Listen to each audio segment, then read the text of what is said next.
Cette émission est une production de la télévision régionale des Moulins. Avec la collaboration de la Chambre de commerce et d'industrie Les Moulins.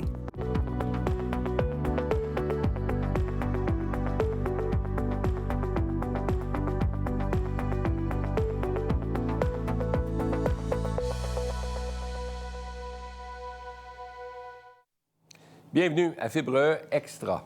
Aujourd'hui, les entrepreneurs du Québec évoluent dans un contexte économique qui est complexe, marqué par l'incertitude financière et la pression constante sur leurs activités. Consciente de ces défis, Maine propose Parapluie, une solution pensée pour préserver la santé physique et psychologique des entrepreneurs. Pour en discuter et présenter cette initiative, nous recevons Louis-Félix Binette, cofondateur et directeur général de Maine. Louis-Félix, bienvenue à Fibre Extra. Bonjour, merci. C'est un plaisir de te recevoir. Je ne connaissais pas Maine quand j'ai lu le dossier. J'ai dit, OK, bel organisme, bel OBNL, vraiment au service des entrepreneurs qui veulent se lancer, mais des fois ont besoin d'un bottin, tu sais, comme on avait dans le temps. Tu n'as peut-être pas connu ça, mais moi, j'avais ça. Non, mais j'avais un bottin, puis là, tu pouvais avoir tout répertorié, là, l'information. Alors, parle-moi un peu de Maine. C'est quoi Maine exactement, puis pourquoi l'avoir mis au monde? Oui. Bien, Maine, on est né il y a 10 ans. D'une volonté de certains acteurs qui apparaissaient dans le paysage de l'accompagnement entrepreneurial, des incubateurs, accélérateurs pour start-up, une volonté de se mettre ensemble puis de travailler ensemble pour mieux servir les entrepreneurs. Parce que, oui, on a beaucoup de ressources au Québec pour accompagner les entrepreneurs, mais on a un grand territoire aussi, donc les ressources sont diffusées sur le territoire, les entrepreneurs sont partout sur le territoire, et on ne veut pas recréer toutes les mêmes ressources partout dans chaque région, communauté, collectivité. Donc, le but de Maine, c'est de faire la mise en commun de ces ressources-là. Aujourd'hui, on compte dans l'univers Maine plus de 500 personnes qui se lèvent chaque matin pour accompagner les entrepreneurs, qui font partie de notre cercle des professionnels de l'accompagnement. Quand même. Je pense qu'on a à peu près 200 organismes un peu partout au Québec qui offrent des services pour les entrepreneurs qui sont en démarrage. Et là-dessus, à peu près une trentaine d'accélérateurs incubateurs là, qui vont offrir des programmes puis des infrastructures spécifiques pour les jeunes entreprises technologiques. Et là, vous avez senti le besoin d'ajouter une corde un peu à ce que vous faites, Parapluie. Vraiment comme un parapluie, là, c'est imagé, mais quand même, c'est ça, là. Vous voulez un peu protéger par le parapluie l'entrepreneur, du moins dans divers créneaux, parce que vous vous êtes aperçu, Louis-Félix, que les gens faisaient le saut dans l'entrepreneuriat, un peu comme si on faisait le saut dans le vide. Hein? Tu as beau avoir la passion, tu as beau avoir un beau projet, tu as la drive entrepreneuriale de dire, il faut que je fasse de quoi, sinon je vais le regretter de ne pas avoir fait le saut dans ma vie. Mais en demeure pas moins que ça l'emmène une certaine forme d'insécurité jusqu'à un certain point, non? Absolument. Bien, déjà, le saut entrepreneurial, là, des fois, il va se faire à partir d'un contexte d'emploi. Donc, on peut lâcher son emploi ou avoir perdu son emploi pour faire le saut entrepreneurial. Et là, le saut entrepreneurial, il est plein de passion, il est plein de possibilités, il est plein de nouveautés. Mais rapidement, on peut s'apercevoir dans l'aventure entrepreneuriale que tout à coup, il y a des choses qu'on avait avant qu'on n'a plus. La sécurité, le chèque de paie qui rentre aux 2 semaines, les collègues, les enjeux de ressources humaines des collègues qui sont gérés par un département de ressources humaines que maintenant, il faut qu'on gère comme entrepreneur. Il y a plein de choses qui apparaissent comme « Oh, là, je suis en charge de beaucoup de choses » et beaucoup d'incertitudes. Il y a beaucoup de choses d'incertitudes. On regarde les nouvelles, on est en train de préparer pour une exportation aux États-Unis. Hop, il y a des tarifs qui apparaissent.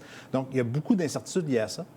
Et on a réalisé en parlant aux entrepreneurs qu'un des aspects qui manque le plus, c'est le filet de sécurité en matière de santé qu'on perd parce que quand on est entrepreneur, on n'a pas nécessairement des avantages sociaux jour 1, on n'a pas accès au même filet social, même au même réseau social qu'on peut avoir dans une entreprise, de pouvoir parler de nos échanges avec les collègues.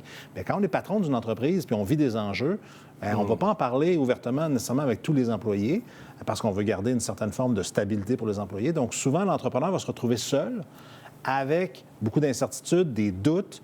Et puis ces doutes-là, ils vont avoir un effet domino sur la santé de la famille. Parce que c'est l'entrepreneur, c'est un choix familial, entreprendre. Donc, c'est une personne qui peut prendre la tête de l'entreprise, mais oui. Donc, on ramène ça à la maison, puis là, on a le goût de ventiler un peu. C'est pour ça que nous, à la Chambre de commerce, on offre le service de mentorat. Donc, pour être capable de parler avec ton mentor un peu, juste pour ventiler un peu. Mais il reste que c'est une réalité que l'anxiété arrive, une anxiété pas seulement de performance, mais une anxiété aussi de dire, bien, attends, là, J'ai des décisions à prendre que je n'avais pas à prendre comme salarié autrefois. C'est quelqu'un d'autre qui gérait cette situation-là. Mais là, en plus de... Parce que des fois, on se lance quand l'entrepreneur en pensant que, bon, ben moi, je fais des verres, j'aime ça dessiner des verres. Bien, c'est cool, je vais continuer à dessiner des verres. À un moment donné, ça prend une ampleur où là, tu gères des commandes, tu gères des problématiques de livraison, des problématiques là, de qualité, de fournisseurs, négociation de prix, pour que ton prix de revient ait un sens, pour que tu te claires un profit intéressant. Et finalement, tu te rends compte qu'au bout d'un an, tu ne fais plus de verre pantoute, là. Tu fais de la gestion, tu fais plus de la gestion en soi, en plus des ressources humaines, puis en plus d'écouter les gens qui disent, écoute, ça va pas un matin, on peut-tu s'en parler? OK. Fait que tu deviens un peu psychologue à ton heure. Mais qui devient ton psychologue à toi comme entrepreneur quand tu te retrouves dans ton auto tout seul? C'est un peu ça, là, j'essaie de faire le portrait. Là. Absolument. La plus grande victime là, de cette réalité-là de l'entrepreneur, c'est sa santé. Hein? L'entrepreneur, il y a toujours quelque chose de plus important à faire. Un appel d'offres à remplir, une crise au travail, une gestion d'enjeux ou de problèmes de communication. Il y a toujours mieux à faire que d'aller voir un médecin, d'aller consulter peut-être pour des enjeux de santé psychologique ou de gérer un petit problème juridique par rapport aux relations avec le propriétaire ou un locataire à la maison ou difficulté à trouver une garderie pour les enfants. Tous ces problèmes-là deviennent un peu secondaires, puis ils s'accumulent, puis ça devient difficile. Est-ce que l'entrepreneur en soi a plus de difficultés à démontrer son côté, j'allais dire faible, mais c'est pas ça que je veux dire. Il faut que tu demeures fort. Tu es devant ton équipe. C'est toi qui tiens les rênes comme entrepreneur. Alors, démontrer que tu as un problème quelconque de santé mentale causé par l'anxiété, causé par l'incertitude, causé par un climat qui est tout à fait différent auquel tu te dois t'adapter, pas toujours évident, là. De dire, ben oui, moi, j'ai ce problème-là. T'sais. Non, tout va bien. Tu sais, quand tu parles aux entrepreneurs, comment ça se passe? Top shape, c'est parfait. Tout est ticket-doux, c'est parfait. Business va bien, c'est parfait. Les commandes en masse, tout roule bien. Et pourtant, hier, il se posait la question à savoir comment il allait faire pour émettre ses payes cette semaine parce que c'est un peu plus difficile, les comptes à recevoir ne rentrent pas. Fait que là, tu vis sur ton fonds de roulement. Tu sais, c'est une réalité, là. Absolument. L'entrepreneur, d'abord, il doit projeter une certaine forme de force parce que la confiance qu'on donne à une entreprise est basée sur la force. Ensuite de ça, il y a tout le mythe, le personnage de l'entrepreneur super-héros là, qui travaille seul, qui réalise tout. T'sais, on voit les cas de succès, puis on voit les cas où ça va vraiment mal. Mais la plupart des gens se situent à quelque part entre les deux, puis essaient de tendre vers le cas de succès. Mais ce mythe du super-héros-là, on le sait, on s'est documenté, ça ne peut pas fonctionner. Maintenant, on a des entrepreneurs qui font le choix d'entreprendre parce qu'ils sont un peu... ils ont une plus grande tolérance au risque que la plupart des gens. Il y a des gens qui diraient, moi, je ne quitterai jamais mon emploi pour me lancer en affaires. Donc déjà, les entrepreneurs sont, on va dire, sont un peu fous de lâcher une bonne job, etc. Gambler, comme on dit. Un peu gambler. Ils ont le goût du risque. Ils ont envie de tenter des choses.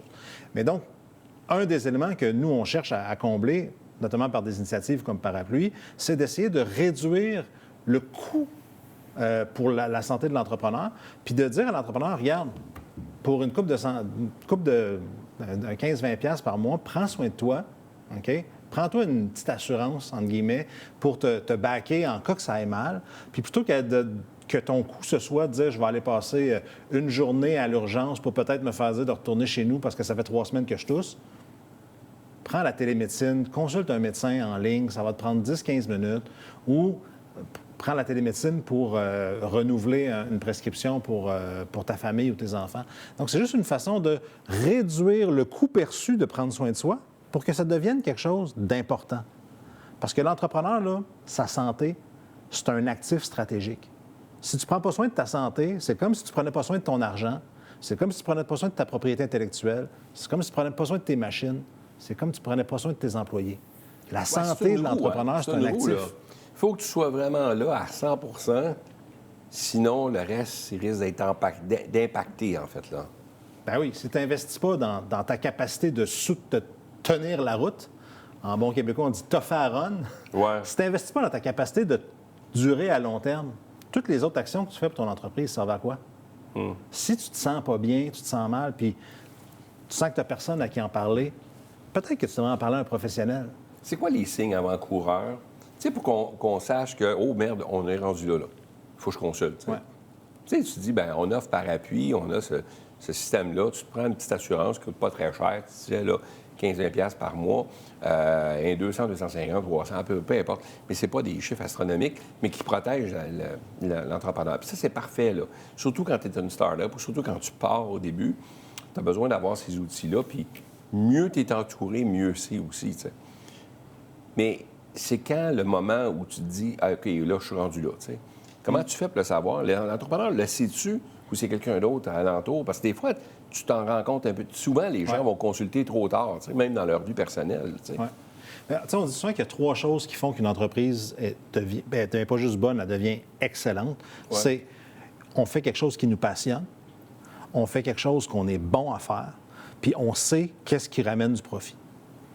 Quand la passion n'est plus là, souvent on se lance dans l'entreprise, là, comme tu l'expliquais, parce qu'on aime faire des verres, ou on aime servir les gens, on aime...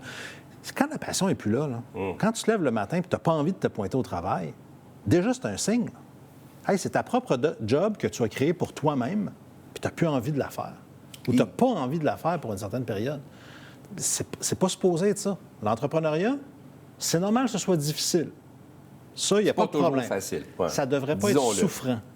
Ouais. Ça ne devrait pas miner ton moral. Ça ne devrait pas miner ta vie familiale. Comme il y a une limite à un moment donné qu'il faut mettre. Puis la première façon de mettre les limites, c'est de reconnaître les signes avant-coureurs, de dire ah, là, j'ai peut-être besoin de ventiler. Ça peut prendre plusieurs formes. Hein? C'est pas nécessairement c'est pas une protection, une couverture santé, ça, mais d'avoir des pairs avec qui échanger, des cercles d'entrepreneurs, de participer à des activités type chambre de commerce, de trouver des gens qui vivent la même situation, de pouvoir échanger. C'est la première façon de désamorcer. Mais il faut être vraiment attentif aux signaux qu'on vit à l'intérieur. Parce que quand on commence à perdre l'envie, devenir amer ou aigri, ça, c'est des signes qu'on n'est plus en train de vivre le rêve, là. On est en train de porter le fardeau. Il faut être un peu à l'écoute de soi. Il faut vraiment prendre conscience un peu de comment on se sent parce que ça va avoir un impact sur tout le reste. Absolument. Si moi, je suis pas bien, là. Absolument. Puis il n'y a pas de mal à consulter, bien au contraire. C'est grandir davantage, puis c'est d'aller s'outiller pour être capable d'être mieux équipé pour faire suite au ce qui s'en vient. Les meilleurs athlètes, là, les meilleurs athlètes, c'est eux qui sont le plus coachés. Ouais. Ils sont coachés sur tout. Ouais. Sur leurs compétences techniques, leur état mental, leur préparation, leur diète. Bien, comme nos meilleurs entrepreneurs, c'est ceux qui acceptent de se faire coacher. Écoute, c'est un sujet super intéressant. Je pense que c'est un organisme qui méritait d'être véhiculé, de parler. On en aurait parlé plus longtemps, c'est tout le temps qu'on avait, mais ça va tellement vite. Mais merci d'avoir été là. Un gros merci, Pierre. C'était fort intéressant.